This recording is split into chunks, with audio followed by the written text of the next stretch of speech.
Nos da mucho gusto recibirles aquí en Palacio, a las niñas, a los niños. Aquí trabajamos para atender los asuntos que se tienen que resolver, que se tienen que atender para que todos los mexicanos vivamos felices y en paz. Las niñas, los niños, los jóvenes, los papás, las mamás, los abuelitos, las abuelitas, que seamos muy felices en México. Y hoy les invitamos, porque es el Día del Niño y de la Niña, y son ustedes nuestros invitados especiales. ¿Cómo lo ven? ¿Está bien? Bueno, entonces vamos a aplaudirle a las niñas y a los niños.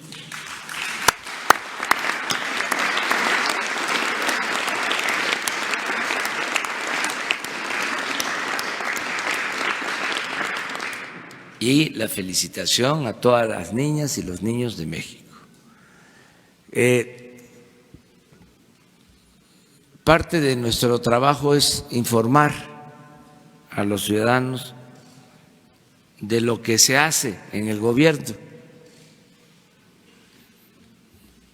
todas las mañanas. Tenemos este encuentro con los periodistas, mujeres, hombres que se dedican a informar. Ese es el oficio del periodismo, los que trabajan para informar a todos los ciudadanos. Y todos los días tenemos esta reunión y se informa a través de los periodistas, de los medios, a toda la población. Se llama rueda de prensa. Nosotros decimos diálogo circular, porque no solo hablamos nosotros, sino los periodistas preguntan y nosotros contestamos. Son mensajes de ida y vuelta, de allá para acá y de aquí para allá. Se establece ese diálogo. Se hacen estos encuentros todos los días de 7 a 8 de la mañana. Por eso son las 7:02. Se llevan a cabo estos encuentros con los periodistas. Les invitamos para que puedan ustedes ahora, como testigos, como invitados especiales, presenciar cómo es esta conferencia de prensa. Vamos a comenzar ya.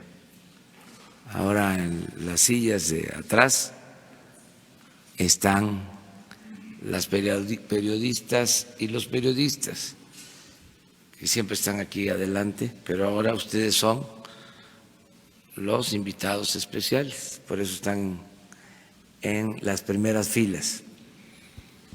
Voy a informar a las compañeras, compañeros de los medios de comunicación y a los ciudadanos que nos ven, que nos escuchan, que estamos muy contentos, muy satisfechos por la aprobación ayer en el Senado de la reforma laboral. Fue un avance importante porque se logra que los trabajadores tengan garantizados sus derechos para elegir con libertad a sus representantes, que los líderes sindicales no sean impuestos, sino que sean electos por los trabajadores y que haya democracia sindical. Antes de esta reforma no había voto libre, directo, secreto de los trabajadores para elegir a sus representantes sindicales. Ahora van a ser los trabajadores los que van a decidir libremente. Es un gran avance en beneficio de los trabajadores de México. Esto que se logró gracias a la participación de todos los sectores, porque esta reforma fue apoyada por los empresarios, fue apoyada por los sindicatos, fue apoyada por los legisladores, por los senadores, también por los diputados. Va a ser apoyada esta reforma. Tiene esta reforma, además, un complemento que es muy importante, que se cumple con un compromiso que se hizo con el gobierno de Estados Unidos para la firma del Tratado de Libre Comercio. Se hizo el compromiso de que se iba a llevar a cabo una reforma laboral apegada a lo que exigen las normas internacionales en cuanto a la defensa de los derechos laborales. Entonces, al aprobarse ayer esta reforma laboral, se cumplen dos propósitos. El principal es que se benefician los trabajadores mexicanos, porque se establece la democracia sindical, el voto libre, el voto secreto, el que se consulte siempre a los trabajadores, que no hagan acuerdo los líderes a espaldas de los trabajadores, para que así defiendan los derechos que tienen los trabajadores mexicanos. Ese es el propósito principal, pero también, repito, se cumple con el compromiso que se hizo con el gobierno de Estados Unidos. Estamos demostrando que en México cumplimos los compromisos. Se dijo que se iba aprobar esta reforma y ya cumplimos. Ahora corresponde al gobierno de Estados Unidos, a los legisladores de Estados Unidos, terminar de aprobar el Tratado de Libre Comercio. Nosotros estamos cumpliendo y queremos ese Tratado de Libre Comercio con Estados Unidos y con Canadá. Para hablar sobre esto, he invitado a Jesús Seade, economista, subsecretario de Relaciones Exteriores y quien nos representa en las negociaciones del Tratado de Libre Comercio.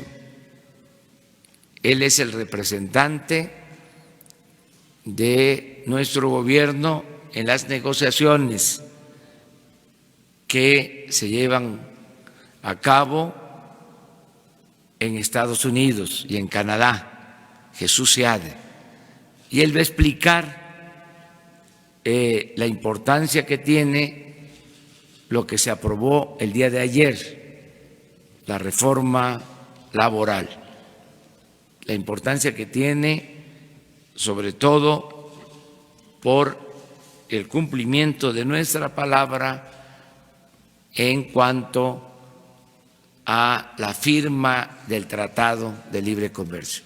Entonces vamos a escuchar a Jesús Seade.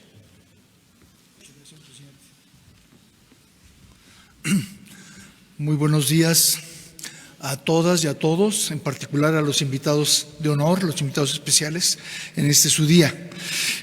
Pues en efecto, como dijo el señor presidente, hemos completado una reforma, la legislación para una reforma extremadamente importante para México. Como ustedes saben, como ustedes los niños de México están estudiando en la escuela, México tiene una tradición muy distinguida de leyes en materia laboral. Fuimos el primer país del mundo que a principios del siglo pasado, hace 102 años, pasamos nuestra Constitución, en la cual hay un artículo 123, que garantiza todos los derechos más modernos para los trabajadores, para defender su bienestar, su buena participación, su libertad y su libertad sindical. Con ese sistema tuvimos una buena protección de los trabajadores durante gran parte del siglo pasado, de los años 30, 40, 50, 60, 70. Pero después, a partir de hace 30 años, una cosa así, quizás buscando mayor competitividad en los mercados internacionales, con el Telecán para ser competitivos, empezaron a reducirse los sueldos de los trabajadores en forma artificial. Y un elemento clave para poder lograr eso era que los trabajadores en realidad no tenían libertad sindical. Tenían sindicatos, pero muchos de estos sindicatos no eran escogidos por los trabajadores. Y los contratos que los sindicatos negociaban no eran del conocimiento de los trabajadores hasta que ya se aplicaban. Ellos no elegían aceptar esos contratos ni esos sindicatos. Esto nos empezó a dar muchos dolores de cabeza, problemas, a partir del propio Telecán, que se firmó hace 25 años. Se hizo necesario en aquel entonces hacer un acuerdo internacional de mayor libertad para los trabajadores, pero esto no se reflejó en ley detallada en México y en realidad las cosas no cambiaron.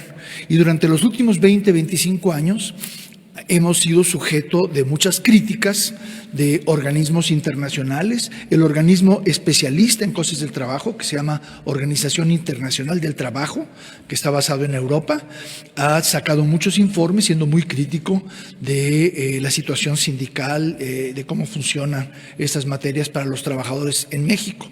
Al mismo tiempo, Estados Unidos también, Canadá.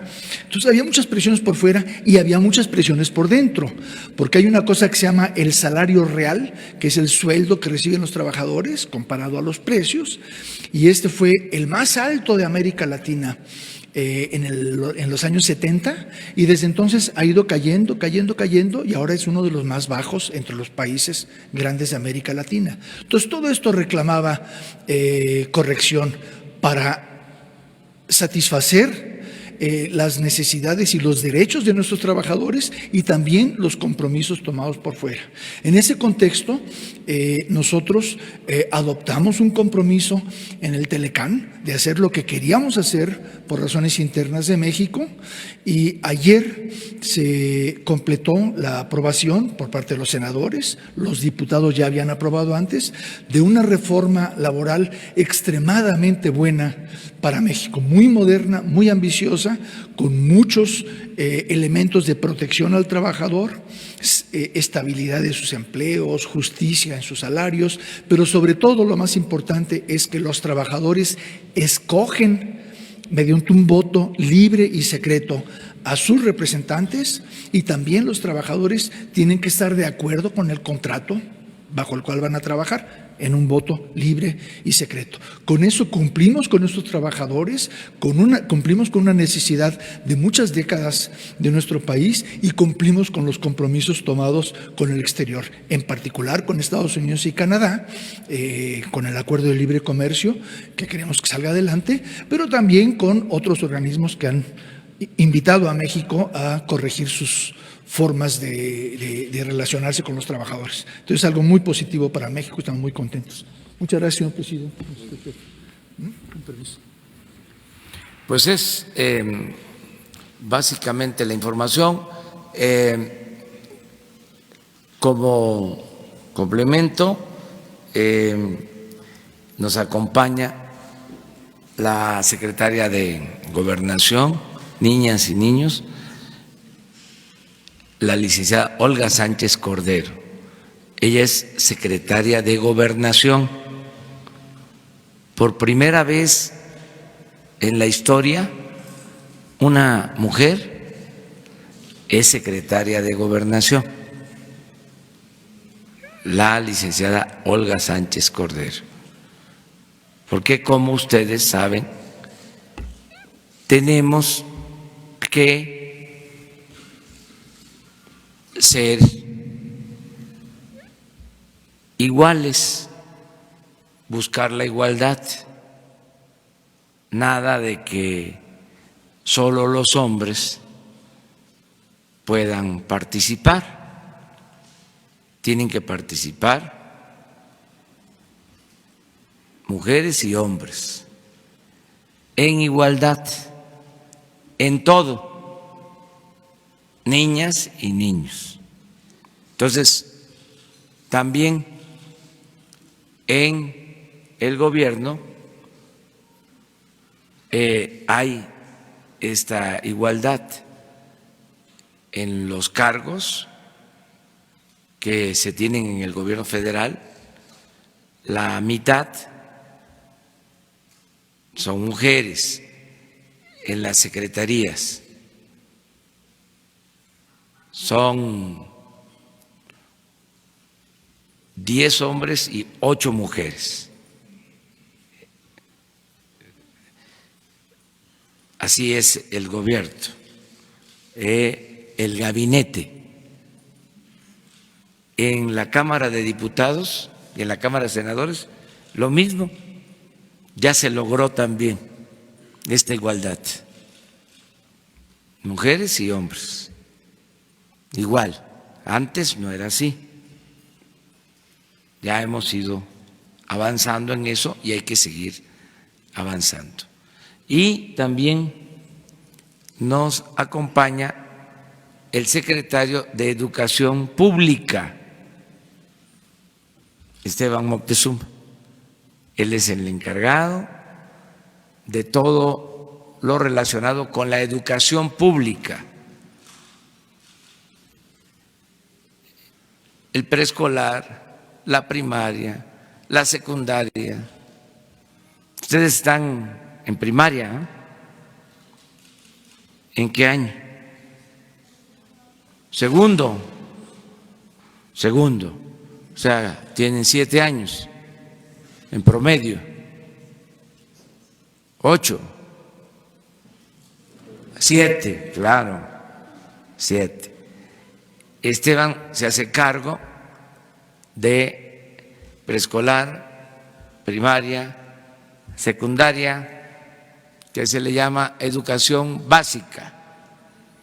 Luego, también Esteban se hace cargo de la educación media superior, lo que antes se conocía como preparatoria, que son los colegios de bachilleres, las escuelas técnicas,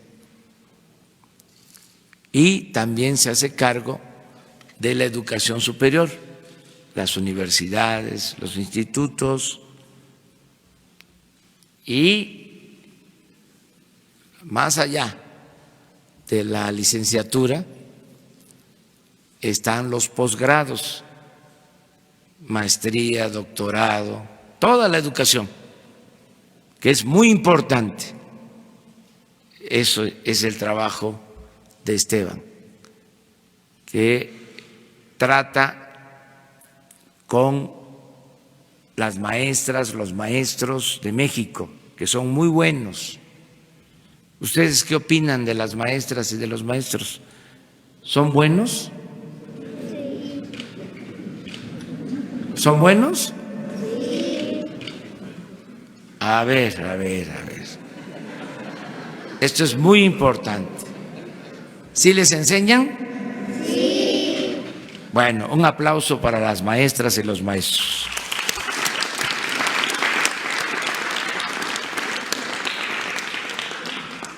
Dicho todo lo anterior, ahora vamos a pasar a las preguntas y a las respuestas.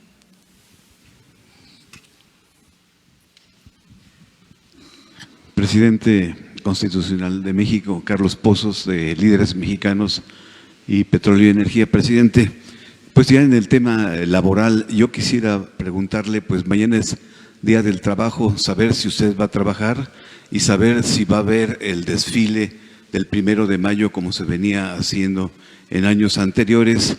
Y sobre ese mismo tema, señor presidente, quisiera saber respecto al programa de Jóvenes Construyendo el Futuro. Se tiene reportes que hay 23.900 inscritos, pero que serán capacitados en tortillerías, fondas y tiendas y no tendrán el conocimiento de nuevas habilidades que usted nos pudiera explicar. Esa es la primera pregunta y una más, nada más, si usted me responde. Sí, mañana en efecto es Día del Trabajo. Como lo han hecho siempre los sindicatos, van a manifestarse, va a haber marchas de las distintas organizaciones laborales, es su derecho de manifestación, van a expresarse con libertad, todos los sindicatos. Tengo ese informe, empiezan a reunirse desde muy temprano todas las expresiones sindicales, todas las corrientes, todas las tendencias que hay en el sindicalismo mexicano. Y yo estoy haciendo una invitación a dirigentes de todas las expresiones, lo más plural que se pueda, para que podamos convivir mañana al mediodía, terminando las manifestaciones, invitar a algunos dirigentes para que podamos platicar y reafirmar nuestros compromisos con el sector laboral. ¿Pero va a encabezar usted desde balcón presidencial? No, porque en esta ocasión es una manifestación libre de todos los trabajadores. Vamos a analizar si conviene o no el hacerlo como se acostumbraba anteriormente. Yo soy más partidario de que el Día del Trabajo sea un día de manifestación libre de las demandas de los trabajadores, que haya independencia, autonomía y que incluso se expresen las denuncias y las inconformidades en contra del gobierno, como debe de ser. Así surge este día, para eso se estableció, para conmemorar un hecho histórico en el que se comete una gran injusticia a los trabajadores, que se reprime a los trabajadores en Chicago. Por eso surge este día y es un día para la protesta, no para el aplauso. Es para que los trabajadores se manifiesten. Es muy importante lo que comentaba Jesús Seade. A ver si ponen la gráfica, porque en este marco es que se va a conmemorar el Día del Trabajo. Jesús nos explicaba de lo que ha significado la política neoliberal o neoporfirista en cuanto al salario de los trabajadores. Luego de ser México el país con los mejores salarios en toda América Latina, miren allá arriba, 1976, miren cómo viene cayendo. Lo rojo es cómo se viene deteriorando el salario y llega a ser uno de los salarios más bajos de América y del mundo.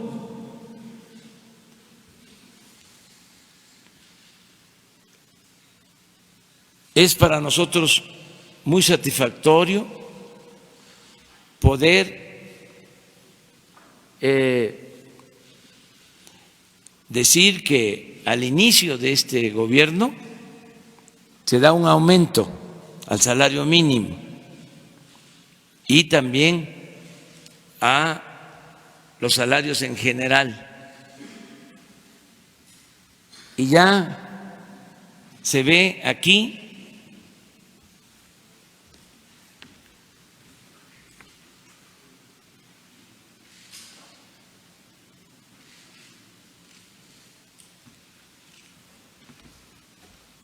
muy poquito,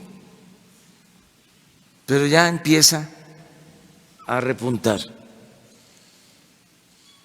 ya cambia, ya no va a seguir cayendo, va a ir poco a poco el salario recuperando su poder de compra, su poder adquisitivo.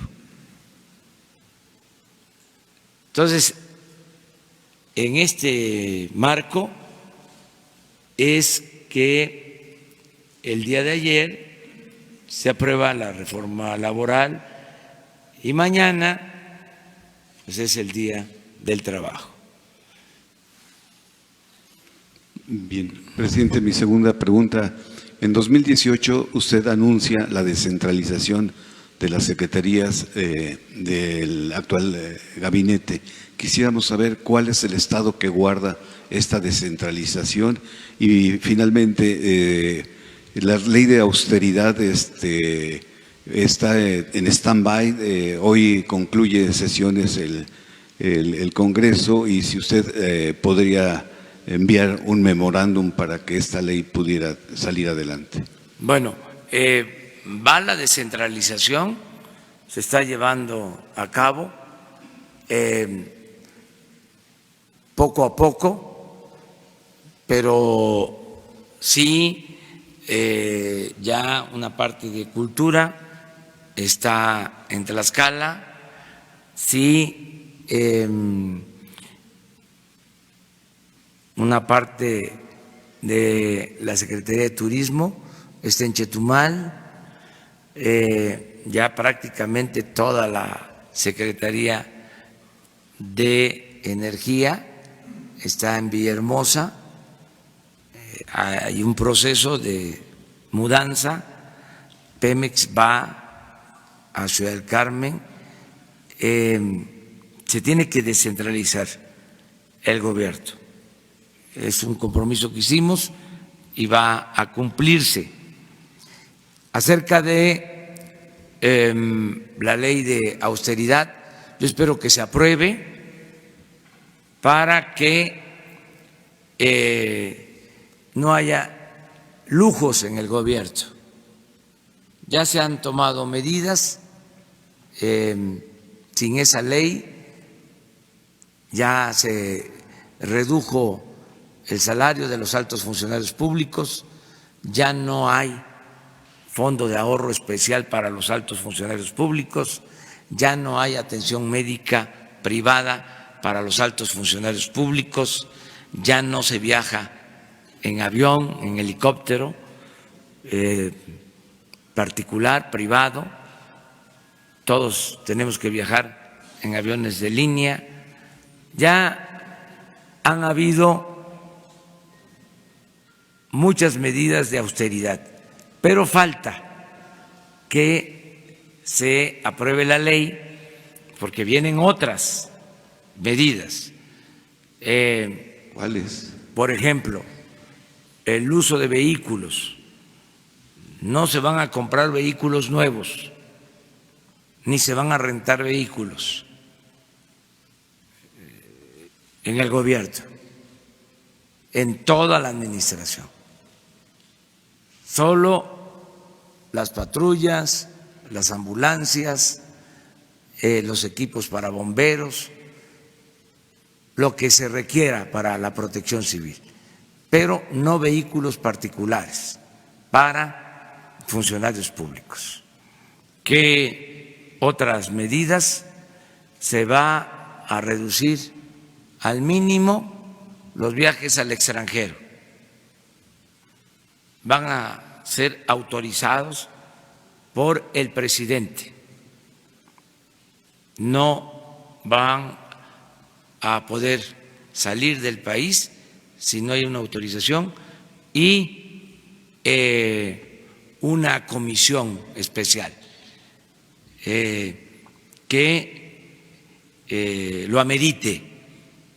Vamos a controlar todo el gasto en viáticos, se va a controlar el gasto en combustibles, en la telefonía. Va a ser un gobierno completamente austero. Ya se están tomando estas medidas, pero estamos esperando la aplicación o la aprobación de esta ley para que no haya gobierno rico con pueblo pobre, que no nos ensimismemos, porque lo que pasaba es que todo el presupuesto se quedaba en el mismo gobierno y no se destinaba el presupuesto al pueblo. Todo el presupuesto era para pagar sueldos elevados, para que los altos funcionarios se dieran la gran vida y no había presupuesto para atender las necesidades de la gente. Ahora le va a costar mucho menos el gobierno al pueblo, porque le costaba mucho al pueblo de México mantener al gobierno. Era un gobierno mantenido y bueno para nada. Todo esto va a cambiar. Muchas gracias. ¿Ustedes dos? Señor presidente, Jaime Hernández de Bajo Palabra. Usted ha dicho reiteradamente que primero, antes que otra cosa, la justicia y el combate a la corrupción. También ha expresado su respeto a la autonomía de los poderes de los estados. Sin embargo, existe un clamor popular contra la deficiente y corrupta procuración de justicia en los estados del país, donde jueces y magistrados se han convertido en una mafia nepote que reparte los cargos del poder judicial a hijos, primos, amantes, amigos, dejando fuera a personal con carrera judicial. Hay más militares, funcionarios y hasta gobernadores sancionados que jueces y magistrados por ineficacia y corrupción. Pasa lo mismo con las fiscalías, donde para resolver los casos de alto impacto inventan pruebas y declaraciones. Un ejemplo es en Guerrero, donde un padre y su hijo fueron secuestrados por judiciales y luego presentados como culpables de homicidio de un empresario. Este tipo de inmoralidades del Poder Judicial se repiten a lo largo del país. Mi pregunta es, ¿cómo hará usted para que la justicia y el combate a la corrupción de la Cuarta Transformación alcance también a la corrompida procuración de justicia en el país, respetando la autonomía de los poderes de los estados? ¿Ha pensado que también hace falta una purificación del Poder Judicial en el país para que haya justicia confiable y sobre todo expedita? Sí, mire, yo creo que se va a ir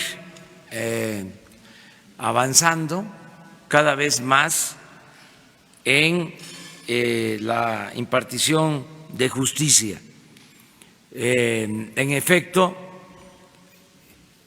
había un mal ejemplo de parte del Poder Ejecutivo. Se castigaba a los adversarios, se fabricaban delitos y se garantizaba impunidad a los cercanos. Se castigaba a los que no tenían agarraderas, influencias, a los que no tenían con qué comprar su inocencia. Todo eso va a cambiar y ayuda mucho el ejemplo que se dé desde el Ejecutivo. Si no hay impunidad, si el Ejecutivo no protege a nadie, esto va a ser la diferencia, porque antes había consigna de parte del Ejecutivo, intervenía el Ejecutivo en el Poder Judicial para que se actuara a favor o en contra de las personas. También antes el procurador era un empleado del presidente. Ahora el fiscal general, que antes era el procurador, es independiente. Yo no hablo con el fiscal. Lo saludé la última vez hace una semana en un acto, pero desde que lo nombraron nunca me he reunido con él, ni he hablado por teléfono con él. Yo creo que ya lleva como 2 meses y no me he reunido con él ni he hablado por teléfono con él, con el fiscal, porque es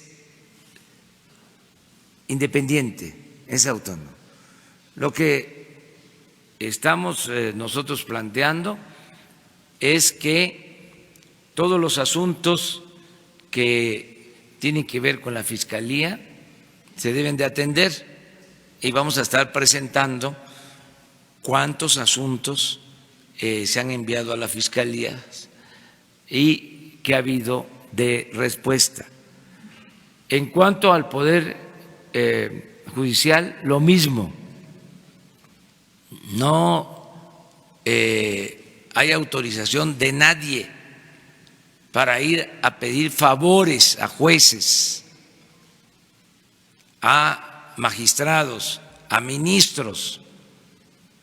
Es un poder independiente, es un poder autónomo. Eso no existía. Antes había hasta teléfono directo del presidente de la República al presidente de la Corte, un teléfono rojo. Y a lo largo de la historia, sobre todo en el Porfiriato y después de la Revolución también, el que mandaba en el Poder Judicial era el presidente. El Ejecutivo era el poder de los poderes. Eso se terminó, se acabó. Es de los cambios muy importantes. Y yo celebro que ahora en la renovación de la Suprema Corte estén llegando ministros nuevos. El presidente de la Suprema Corte es un hombre honesto, recto. Entonces tengo confianza de que se va a limpiar el Poder Judicial, pero lo tienen que hacer ellos, lo tienen que hacer los propios integrantes del Poder Judicial, no lo puede hacer el Ejecutivo. Sería una interferencia, sería violatorio de la Constitución, porque es un poder autónomo. Yo espero que se limpie el Poder Judicial, que los jueces actúen con apego a la ley, que no sean corruptos, jueces, magistrados, que los ministros también sean gente íntegros, mujeres y hombres, que actúen con integridad. Es un proceso. Y luego están los poderes de los estados, que son gobiernos soberanos, también autónomos. Sería muy bueno que los presidentes de los tribunales superiores de justicia de los estados no fuesen empleados de los gobernadores, porque resulta, con todo respeto, que la mayoría de los presidentes de los poderes judiciales en los estados, el Tribunal Superior de Justicia del Estado, depende del gobernador, casi en todos. Es una mala costumbre. Entonces no hay independencia. Cuando fui jefe de gobierno, fueron a verme los magistrados del Tribunal Superior de Justicia del Distrito Federal en ese entonces, para decirme, porque iban a a elegir al presidente, que si cuál era mi opinión, y les recomendé que de manera libre los magistrados eligieran al presidente. Estaban sorprendidos, pero así se hizo, de manera democrática. Los mismos magistrados en el Distrito Federal eligieron al presidente. Eso no se acostumbraba y todavía no se ha cambiado esa práctica en la mayoría de los estados. Ojalá y se le dé libertad, autonomía, o que el Poder Judicial en los estados se revele. La libertad no se implora, se conquista. ¿Cómo van a estar los del Poder Judicial en un estado o los del Poder Legislativo en un estado? Porque también sucede con los congresos locales, subordinados a los titulares del Poder Ejecutivo en los estados. Es un proceso de cambio.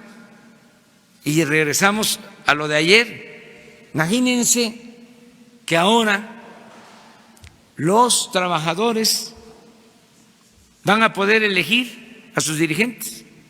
Voto libre, secreto.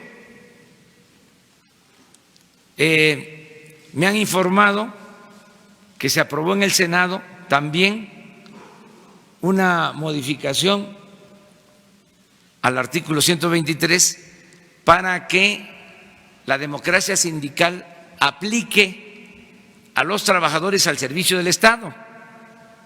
Ojalá y se apruebe, porque entonces también los maestros van a tener que elegir a sus dirigentes sindicales con voto libre, directo, secreto. Y la verdad va a ser muy interesante observar una elección de todos los maestros de México para ver quiénes van a ser sus dirigentes en elección abierta, libre, con voto secreto. Y sería extraordinario, eso sería un paso más, que estas elecciones las organizara el Instituto Electoral. Se podría llevar a cabo. Entonces, todos, sin compra de voto, sin amenazas, voto libre. Imagínense, en el sindicato petrolero me lo plantean, me lo están demandando, pero yo no puedo intervenir. Ahora, ya con la nueva ley, los dirigentes de secciones del sindicato petrolero tienen que ser electos por los trabajadores. Voto secreto. ¿Saben cómo votaban? Tenían que mostrar su identificación. Y ahí los apuntaban. Y claro que habían represalias.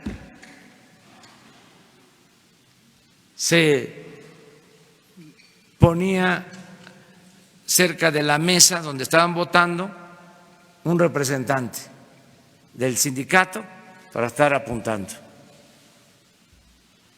Ya eso se termina y vamos a cuidar de que se respete lo que se está aprobando en la ley, que no haya simulación. Muy bien. La compañera. Guadalupe Lizárraga, Los Ángeles Press. Señor presidente, ¿cómo hace valer su palabra aquí en las conferencias de prensa para que se transforme en una auténtica gestión pública? Esto porque, ¿cómo llega a que sus instrucciones se den seguimiento por su gobierno?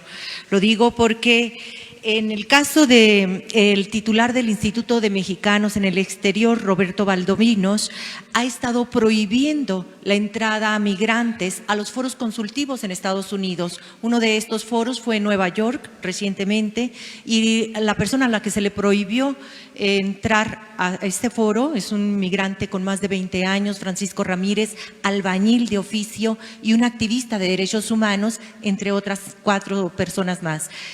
A él se le prohíbe la entrada por ser crítico, por haber sido crítico en su campaña de gobierno, en campaña para la presidencia en Nueva York, en una de sus visitas.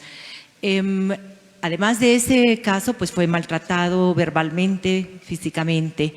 Otro de los puntos es la libertad de expresión, la censura, que aquí mismo en la conferencia de prensa yo he sufrido, porque su conferencia de prensa fue cortada en mi denuncia sobre la falsedad del caso Wallace por revelar las agresiones de parte de Isabel Miranda, y en esta parte Notimex cortó esa parte del video.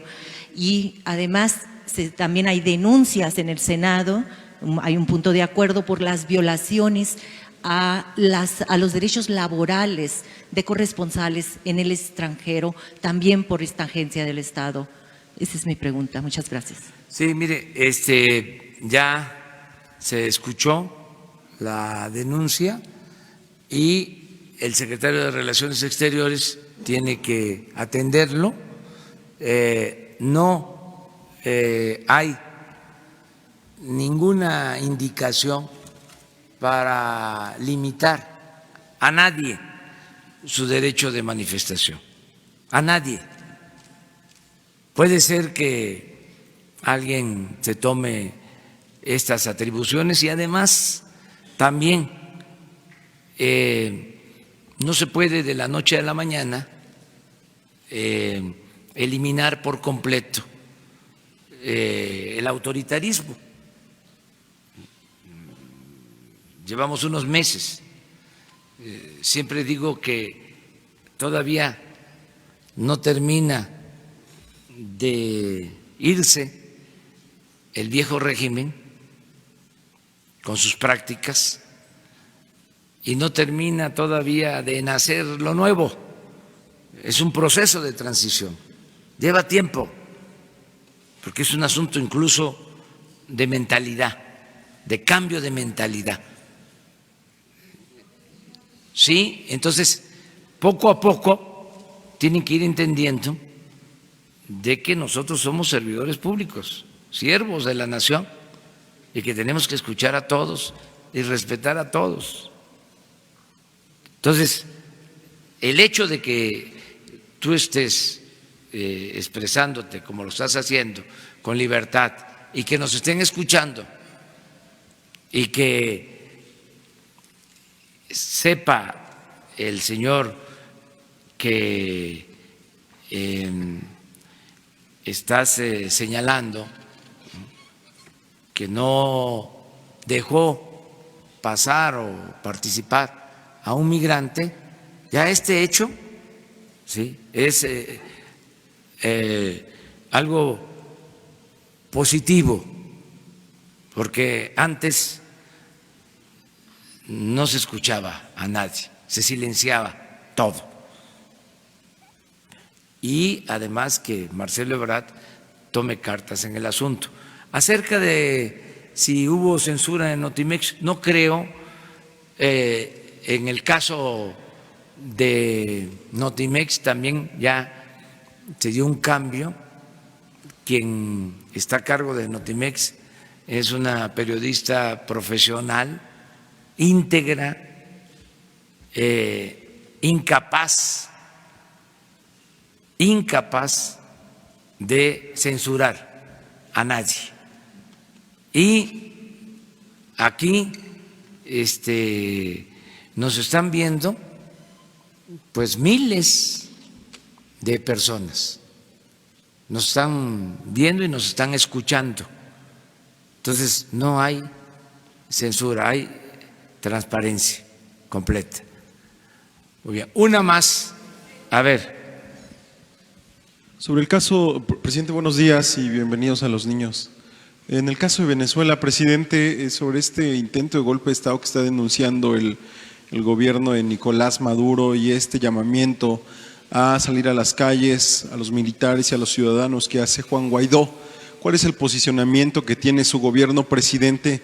¿Cuál es el llamado que hace? Esto está sucediendo en estos momentos en calles de Venezuela. Gracias. El mismo de siempre, apego a nuestra Constitución, no intervención y autodeterminación de los pueblos y solución pacífica en los conflictos. No intervenir en estos casos. Es muy clara nuestra postura. Deseamos que haya diálogo, que se respeten los derechos humanos, que no se apueste a la violencia en todos los países del mundo, pero no intervenimos porque el respeto al derecho ajeno es la paz. Muchas gracias.